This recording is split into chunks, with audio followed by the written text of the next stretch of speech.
Pour commencer l'aventure, tout le monde doit dire le mot de passe des pirates. Yo ho ho! Yo ho ho! Un trésor pour Bucky. Alors, Bucky, pourquoi ce vacarme? Oh, regardez ça! Bucky a une carte au trésor géante! La croix indique le sommet du mont de l'Enclume qui se trouve au pays imaginaire. C'est certainement là que le trésor est enfoui. Et je crois que Bucky veut que nous l'aidions à le trouver. Mais à votre avis, c'est quel genre de trésor? Eh bien, voilà ce que dit la carte. Si vous allez chercher le trésor qui brille, Bucky devra le trouver avant qu'il ne fasse nuit. Car s'il ne le récupère pas avant la fin de la journée, le fabuleux trésor magique se sera volatilisé. Sapristi! Quel que soit ce fabuleux trésor qui brille, il faut le trouver avant le coucher du soleil. Autrement, il risque de disparaître.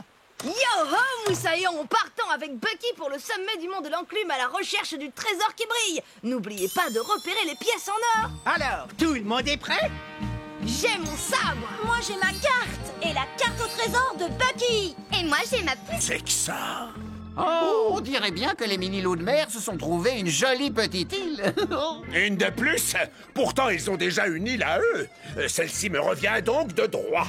Ainsi, j'aurai enfin ma propre île. Et je l'appellerai l'île fantastique du capitaine James Bartholomé Crochet.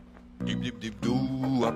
Mon île à moi, Doo wap, elle doo wap. m'appelle. Dip dip dip doo Mon wap. île à moi, mais Doo wap, où doo est-elle? La douce maison des pierres qui chante se perd quelque part en mer. Quelque part en Mon île à moi, où est-elle? Je ne sais pas. Tenez-vous prêts, messieurs. Nous allons passer à l'abordage. Faites tournoyer vos cordes. Capitaine, n'avez-vous pas trouvé la chanson des mini-loups de mer absolument charmante? Mais ils n'étaient pas les seuls à chanter, Monsieur Mouche. Il y a d'énormes têtes en pierre sur cette île et elles chantent. Imaginez donc, sur mon île personnelle, il y aura de la musique en permanence. Messieurs, amarrez cette île à mon vaisseau et détachez-la de celui des pirates miniatures. Pour commencer l'aventure, tout le monde doit dire le mot de passe des pirates. Yo ho ho! Yo Yo ho ho ho! ho! Les contes du génie pirate. Et ils vécurent heureux jusqu'à la fin des temps. Oh, j'adore quand les histoires se terminent bien. Allez, je veux entendre une autre histoire. Qui en connaît une? Qui a prononcé le mot histoire? Moi, je connais mille et une histoires. Écoutez-moi, les amis. J'ai des légendes pleines d'aventures, de mystères qui traversent le temps sur terre et sur mer.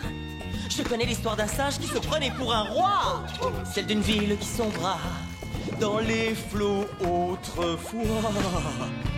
Mille et une histoires de merveilles lointaines, histoires fabuleuses où chantent les baleines. J'ai tant de fables et de contes, un vrai trésor. Mais s'ils ne vous plaisent pas, j'en ai bien plus encore. Alors raconte-nous une histoire. Même deux. Très bien, alors approchez-vous et écoutez bien les histoires fabuleuses de Bip le génie pirate. La première s'intitule Sinbad le marin. Il était une fois aux confins de la mer imaginaire un jeune marin prénommé Sinbad. C'était un grand héros. Sinbad était réputé pour sa force herculéenne. Mais qui a laissé traîner ce bateau dans la rue? Oh, qu'il est fort, c'est mon héros. Oh, moi aussi, c'est mon héros. Sinbad était également réputé pour... Sinbad. Eh bien, pour chanter faux. C'est un matelot qui a le courage d'un roi. Oh, hey. Mais personne n'a le courage de l'entendre chanter. Ce brave matelot a la force d'un lion. Si seulement il pouvait chanter dans le ton. C'est Sinbad le marin. Sinbad le marin. C'est Sinbad le marin. Sinbad le marin, ma bravoure et ma force inouïe seront vous étonner. Et si ce n'est pas le cas, écoutez-le plutôt chanter. C'est Sinbad le marin. Sinbad le marin. C'est Sinbad le marin. C'est moi Sinbad le marin. Sinbad. Sinbad. Oh, notre Singbad. Il est aussi fort qu'Hercule, et pourtant incapable de chanter juste. Un jour, Singbad partit dans le désert à la recherche d'un trésor en compagnie de ses meilleurs amis, Jekyll et Ismar. Ils avaient chaud, ils étaient fatigués et complètement perdus. Hé, mais où est la cité d'or? Elle est pourtant censée se trouver ici. J'ai comme l'impression que cette carte est fausse. Bon, tant pis, ça valait le coup d'essayer. Mais il fait très chaud. Qui me donne un peu d'eau? Le seul souci, vois-tu, c'est que Jekyll a échangé nos gourdes contre cette carte. Bon, ce n'est pas grave, parce qu'étant un des héros les plus célèbres, je trouve toujours une solution quel que soit le problème. D'ailleurs, j'ai trouvé! Une oasis! Je parie qu'il y a de l'eau bien fraîche. Et en effet, Singbad et ses amis allèrent de ce pas se rafraîchir dans l'eau de cette oasis bienvenue.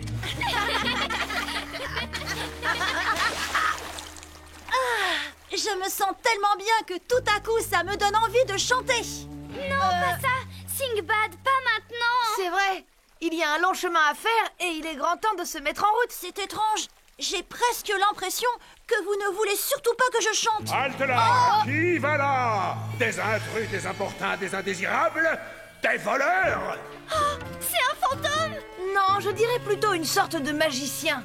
Sachez, petit sacripant, que ceci est une oasis privée. Elle appartient à Crochet-Phare, le plus grand de tous les magiciens.